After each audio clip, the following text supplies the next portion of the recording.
Hola amigos, se está abriendo la producción del Fantasía. Se estaba viendo el canal y tenía curiosidades que tenía que ver.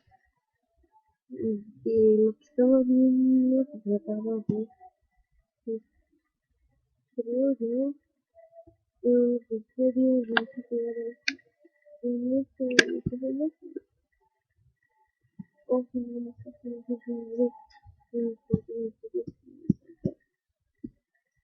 me parece muy bien.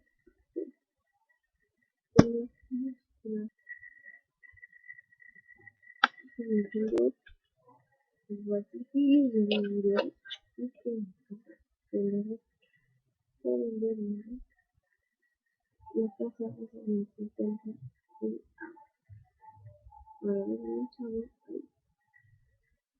es el de rojo que se me sucede todo.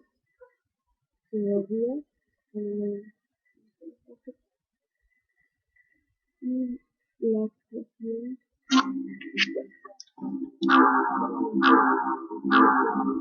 es historia que es una broma.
con la que van a transmitir comunicación social. Todos hacia la comunidad.